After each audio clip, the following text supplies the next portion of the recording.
Hi guys, welcome back to my YouTube channel. I am Pratishtha and here I am with another video. So जैसा कि आपको पता है अभी मार्च 2021 में आपका एग्जाम होने वाला है। कुछ लोग बोल सकते हैं कि एग्जाम जो है पोस्टपोन हो सकता है, टल सकता है, आगे जा सकता है, होली है, ये है, वो है। तो यस, बिल्कुल टल सकता है, आगे भी जा सकता है, लेकिन आपको जो मन में बिठा के तैयारी करनी है वो ये कि आपका एग्जाम मार्च 29 को ही होने वाला है। आपको बिल्कुल अपने दिमाग में यही बैठा लेना है। अगर एग्जाम पोस्टपोन भी होता है तो ये आपके लिए फायदा होगा, और अगर आप तैयारी नहीं करते हो, ये मानकर नहीं चलते हो, आपको लगता है कि आगे चला जाएगा, एग्जाम टल जाएगा, और अगर मान लीजिए वो एग्जाम नहीं टला तो आपका बहुत बहुत नुकसान होगा। कैसे नुकसान होगा वो मैं आपको बताती हूँ, क्योंकि इस बार आपके पास गोल्डन चांस है ये एग्जाम पास करने का। एक एस्पिरेंट से सिलेक्टेड कैंडिडेट बनने का जो सफर होता है वो आप इसी एग्जाम में बहुत इजीली, मैं कहूंगी कि आप तय कर सकते हो। क्योंकि जैसा कि आपको पता है, बहुत सारे लोगों ने अपने जो फॉर्म जब वो फिल कर रहे थे तो उन्होंने फोटो के नीचे डेट नहीं डाली, और एसएससी ने लिखा था कि ऐसे फॉर्म्स को वो रिजेक्ट कर देंगे। उन्होंने अपने नोटिफिकेशन में साफ लिखा था। तो यस, चांसेस हैं कि हो सकता है वो उस फॉर्म को एक्सेप्ट भी कर ले, क्योंकि बहुत सारे लोग हैं, लेकिन एसएससी ने अपने नोटिफिकेशन में लिखा है, इसलिए चांसेस जो 90% चांस है वो ये है कि वो उन फॉर्म को रिजेक्ट कर देंगे। अब आप सोच सकते हो कि कितने ज्यादा लोग ऐसे हैं जिन्होंने फॉर्म के नीचे यानी फोटो के नीचे अपने डेट नहीं डाली है, और ऐसे लोग रिजेक्ट हो जाएंगे। तो सोचो आपके लिए कंपटीशन कितना कम हो जाएगा, और ये चांस आपके लिए अभी है, सिर्फ और सिर्फ अभी। इसके बाद सारे लोग नोटिफिकेशन अच्छे से पढ़ेंगे, सारे लोग अच्छे से फॉर्म डालेंगे, सब कुछ सही रहेगा, और कंपटीशन बढ़ता ही जाएगा। आज आपको डर लग रहा है एग्जाम देने से, तो अगले साल आपको और डर लगेगा। नए सेट ऑफ बच्चे आते रहेंगे, क्योंकि फिर से 12th वाले बच्चे फिर और ऐड हो जाएंगे। जो पहले से चल रहे हैं वो चलते ही रहेंगे। तो आपको पता है कि कंपटीशन हाई होता रहेगा, लेकिन ये चांस आपके लिए अलग है। इस चांस में हो सकता है कि आपका लक काम कर जाए, आपकी थोड़ी तैयारी काम कर जाए, आपका कंपटीशन कम हो जाए, और इसी एग्जाम में आप ये जो आपका स्टेनोग्राफर बनने का सपना है वो पूरा हो जाए। तो अगर अभी तक भी आपने बहुत कुछ नहीं पढ़ा है तो भी अभी आप स्टार्ट कर दीजिए। अगर 29 को पेपर होता है तो आपके पास अभी 28 दिन का समय बच जाता है, और 28 दिन में आप दुनिया बदल सकते हो, मतलब अपनी दुनिया बदल सकते हो, आप यहाँ से यहाँ पहुंच सकते हो। तो बहुत ज्यादा जरूरी है कि ये 28 दिन आप बहुत अच्छे से यूज करें। और जो लोग थोड़ा बहुत पढ़ते आए हैं उनके लिए भी ये जरूरी है। लास्ट मंथ इतना ज्यादा इंपॉर्टेंट होता है, क्योंकि आप सब लोगों को पता है कि अगर आपको पहले से पता है कि मार्च 2020 में जो 2021 में एग्जाम होने वाला है, और ये चीज आपको मार्च 2020 में बता दी गई, तो भी एक साल में वो तैयारी नहीं कर पाएंगे आप, जो आप लास्ट मंथ में कर पाएंगे। क्योंकि सबको पता है, ये मतलब ह्यूमन नेचर है। जब हम पढ़ने बैठते तो लगता है अरे एग्जाम तो अभी बहुत दूर है, शादी में चला जाता हूँ, ये कर लेता हूँ, वो कर लेता हूँ, सो लेता हूँ, सोशल मीडिया सर्फ कर लेता हूँ। तो सबको ये चीज मतलब सबकॉन्शियस माइंड में चलती रहती है, लेकिन जब एकदम लास्ट मोमेंट आ जाता है तो आपका दिमाग बिल्कुल सचेत हो जाता है, और जो भी आप पढ़ाई करते हो आपको पता होता है कि सिर्फ और सिर्फ नंबर गेन करने की मुझे पढ़ाई करनी है, और आप बहुत सचेत होकर पढ़ाई करते हो। तो एकदम सिंपल है कि जो तैयारी आपकी एकदम लास्ट मोमेंट पे होती है ना, वो पूरे 1 साल 2 साल में नहीं हो पाती। तो आइए अब बात करते हैं कि आपको लास्ट के मंथ में यानी कि इन 28 दिनों में आपको क्या करना चाहिए। जो सबसे पहला पॉइंट है वो ये है कि आपको अपनी वीकनेस जाननी है। आप कितना भी पढ़े हो, आपका सिलेबस कंप्लीट है या नहीं कंप्लीट है, या एकदम कंप्लीट करने वाले हो, आप किसी भी स्टेज में हो, तो भी आपको अपना जो वीकनेस है वो आपको जांचना पड़ेगा, वो आपको पता लगाना पड़ेगा। मैंने 1000 बार आपसे कहा है कि टेस्ट सीरीज आप दीजिए, उसमें आपके जितने नंबर आ रहे हैं सब्जेक्ट वाइज भी देखिए कि किसमें आपके कितने नंबर आ रहे हैं, कितने कम पढ़ रहे हैं, और वो क्यों कम पढ़ रहे हैं। इससे आप ये एनालाइज कर पाओगे कि कौन सा ऐसा सब्जेक्ट है या किसी सब्जेक्ट का कौन सा ऐसा पोर्शन है जो मेरा वीक है, और उसी पे आपको काम करना है। बहुत सारे लोग मुझसे पूछते हैं कि लास्ट मोमेंट में किसको ज्यादा समय दे, इंग्लिश को ज्यादा समय दे, जीएस को, या फिर रीजनिंग को। तो ये बहुत ही सब्जेक्टिव है। आपको कोई एक नहीं बता सकता है कि आप इस पे ज्यादा फोकस करो। इंग्लिश में ज्यादा मतलब इंग्लिश का ज्यादा क्वेश्चन आता है तो कोई भी ये नहीं कह सकता है कि आप इंग्लिश पे ज्यादा फोकस करो, क्योंकि मे भी आपकी इंग्लिश बहुत अच्छी हो और आपका जीएस खराब हो, तो आपको जीएस पे ज्यादा फोकस करना है। इसलिए बहुत जरूरी है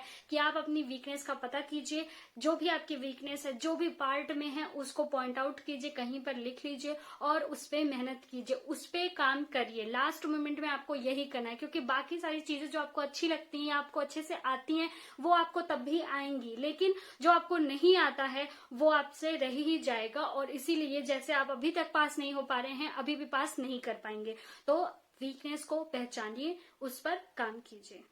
दूसरी चीज जो मैं पॉइंट आउट करना चाहती हूँ वो ये है कि करंट अफेयर को पिछले जो एग्जाम हुआ था उसमें लोगों ने बहुत अंडर एस्टिमेट कर दिया, क्योंकि उसमें नहीं पूछा गया था। लेकिन आप कभी भी ये नहीं कह सकते कि करंट अफेयर नहीं आएगा। तो मैं आज भी करंट अफेयर पे उतना ही जोर दूंगी कि करंट अफेयर से क्वेश्चन फिर से आ सकते हैं। कितने क्वेश्चन आएंगे कोई नहीं जानता है, क्योंकि वो जो पेपर सेट कर रहा है वो भी आपको भ्रमित करने की कोशिश करेगा। ऑब्वियसली वो चाहेगा कि आप अपना पूरा जोर लगाओ ताकि तब आप ये एग्जाम पास करो, क्योंकि उनके पास फॉर्म्स ज्यादा हैं, कैंडिडेट्स ज्यादा हैं और जो सीट्स हैं वो भी कम हैं। तो उनका भी ट्रिक तो वो लगाएंगे ना। इस वजह से आपको कुछ भी पोर्शन छोड़ना नहीं है, वो चाहे रीजनिंग हो, चाहे रीजनिंग के कुछ ऐसे पार्ट्स हो जो कभी नहीं आते थे, इंग्लिश के कुछ ऐसे पार्ट्स हो जो कभी नहीं आते थे, और चाहे वो करंट अफेयर हो जो पिछले साल आपको 5-10 पूछा गया, वो अब 20-25 भी हो सकता है, क्योंकि लोग आपको गुमराह करेंगे। पेपर सेट करने वाला आपको गुमराह करेगा कि सिलेबस से कहीं से भी उठा लेगा, आप सेट पैटर्न पे चलते रहोगे और वो पैटर्न थोड़ा सा चेंज कर देगा। तो बहुत जरूरी है कि करंट अफेयर को आप इस बार भी अंडर एस्टिमेट नहीं करेंगे। जैसे आप सारी चीजें पढ़ते हैं, जैसे आप जीएस पढ़ते हैं, जैसे हिस्ट्री पढ़ते हैं, रीजनिंग पढ़ते हैं, इंग्लिश पढ़ते हैं, वैसे ही आप करंट अफेयर को भी पढ़ेंगे और रिवाइज करेंगे। थर्ड चीज जो है पॉइंट आउट करने वाली वो ये है कि पिछले साल का जो एग्जाम हुआ 20 में, दिसंबर 20 में, वो उसमें रीजनिंग से बच्चों को बहुत ज्यादा डरा दिया गया कि ऐसा आ रहा है वैसा आ रहा है, और उसकी वजह से जो मतलब जिन्होंने कभी भी एग्जाम नहीं दिया है उनको लोगों ने डरा दिया कि रीजनिंग एकदम अलग सी आ रही है, ये हो रहा है वो हो रहा है। तो जो फर्स्ट टाइम एग्जाम देने जा रहे हैं वो भी डरे हुए हैं, और जिन्होंने 1-2 बार एग्जाम दे दिया है वो भी रीजनिंग से डरे हुए हैं, क्योंकि मुझे भी बहुत कमेंट्स आते हैं कि रीजनिंग के लिए क्या करें। तो आपको अलग से कोई स्ट्रेटेजी नहीं लगानी है, आपको ये नहीं सोचना है कि बस आसान आसान से क्वेश्चन रीजनिंग में से आ जाएंगे। रीजनिंग अगर आपको अच्छे से आती है तो क्वेश्चन आसान ही रहते हैं, बस आपको टाइम मैनेजमेंट करना है। हमेशा आपको एक सेट टाइमिंग में रीजनिंग सॉल्व करना आना चाहिए, और उस टाइमिंग को आपको कम करते जाना है। मैंने कई वीडियो में ये आपसे बात करी है कि हमेशा रीजनिंग अगर आपकी 45 मिनट में हो जाती है आज, तो उसको आपको 35 मिनट करना है, फिर 30 मिनट करना है। अगर आप घर पर जल्द से जल्द रीजनिंग सॉल्व कर पाते हो तो एग्जाम में आप थोड़ा सा और समय लेकर आराम से टाइम में रीजनिंग सॉल्व कर पाओगे। तो आपको यही करना है। इस समय आपको 28 दिन ऐसा रीजनिंग सॉल्व करना है ताकि आपका कम समय लगे। और रीजनिंग के लिए मैं एक बात और कहना चाहती हूँ कि बहुत सारे लोग परेशान रहते हैं।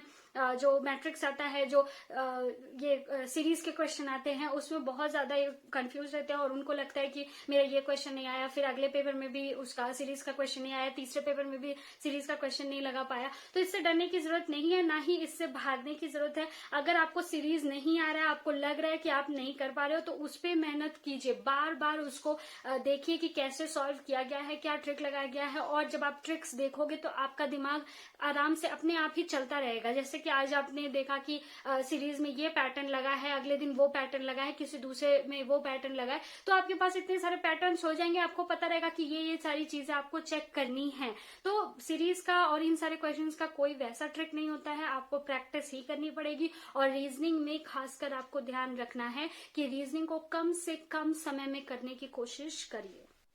तो ये हो गए पॉइंट्स जो नए हैं आपके लिए और जो आपको इम्प्लीमेंट करने हैं इस समय।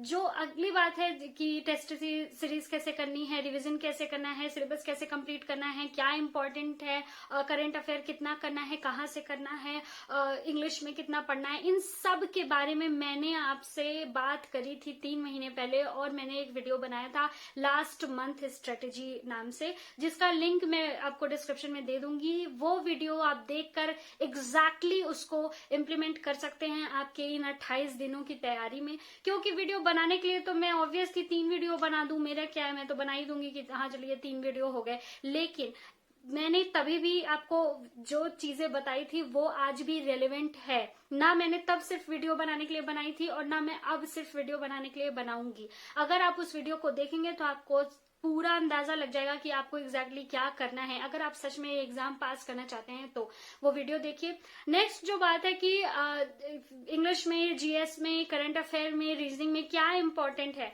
तो इम्पोर्टेंट तो वैसे तो कोई नहीं बता सकता है, क्योंकि वो तो एग्जाम लेने वाले के ऊपर है कि वो क्या इंपॉर्टेंट समझकर आपसे क्या पूछ ले। अगर सिलेबस में है तो वो कुछ भी पूछ सकता है, उसके पास खुली छूट है, तो आप कभी प्रेडिक्ट नहीं कर सकते हो कि वो क्या पूछने वाला है। फिर भी एसएससी का जो आज तक का पैटर्न रहा है, जो आज तक वो बहुत ज्यादा क्वेश्चन उठाते रहे हैं, वो आपको बताया जा सकता है। और उसके बारे में भी मैंने वीडियोस बनाई है, वो भी अलग अलग, यानी कि एक एक सब्जेक्ट की अलग अलग। मैंने जीएस के लिए वीडियो बनाई है, मैंने करंट अफेयर के लिए वीडियो बनाई है, मैंने रीजनिंग के लिए वीडियो बनाई है और इंग्लिश के लिए वीडियो बनाई है। तो उसमें से आप देखकर पता लगा सकते हो कि क्या चीजें हैं जो बहुत ज्यादा इंपॉर्टेंट है और आपको लास्ट मोमेंट में वो पढ़ना चाहिए। अगर आपको नहीं आता है तो उस पर आपको मेहनत करनी चाहिए, अगर आपको आता है तो आप दूसरी चीजें पढ़ सकते हो। तो आप दोनों ही वीडियो आपको डिस्क्रिप्शन बॉक्स में मिल जाएगा, मतलब जितने भी वीडियोज हैं लास्ट मंथ की तैयारी के लिए वो सब आपको डिस्क्रिप्शन बॉक्स में मिल जाएगा। आई होप कि आपको सारी चीजें अभी भी समझ में आई हो, उस वीडियोज में भी अच्छे से समझ में आएंगी। और ऑल द वेरी बेस्ट उन सब लोगों को जो एग्जाम देने वाले हैं। जरूर से जरूर एग्जाम दीजिए। अगर आपने अच्छे से फॉर्म भरा है तो पक्का एग्जाम दीजिए, क्योंकि लक कभी भी चेंज हो सकता है, लक कभी भी काम कर सकता है। तो कोई भी अपॉर्चुनिटी आपको छोड़नी नहीं है, चाहे जो हो जाए। और या आपके पास 28 दिन है, अगर आपने कुछ भी नहीं पढ़ा है तो भी 28 दिन आप अपने आप को आराम से झोंक सकते हैं। सिर्फ 28 दिन की बात है। अगर आप 28 दिन अपने आप को झोंक देते हैं तो क्या पता कि आप आज कुछ कर रहे हैं और कल को आप सेलेक्टेड कैंडिडेट में गिने जाएं। तो इस मौके का फायदा उठाइए, अपॉर्चुनिटी का फायदा उठाइए और लग जाइए तैयारी में, ताकि आप सेलेक्ट हो जाए। ओके, सो मिलते हैं नेक्स्ट वीडियो में कुछ इंपॉर्टेंट वीडियोस में। लेकिन अभी मेरा एक व्लॉग भी आने वाला है, तो आई होप आप लोग उसे पसंद करेंगे। जो भी लोग देखना चाहते हैं, जिनको भी अच्छा लगता है व्लॉग मेरा डाला, तो वो प्लीज देखिएगा और उससे भी ज्यादा प्यार दीजिएगा। तो मिलते हैं नेक्स्ट वीडियो में, तब तक के लिए नमस्कार।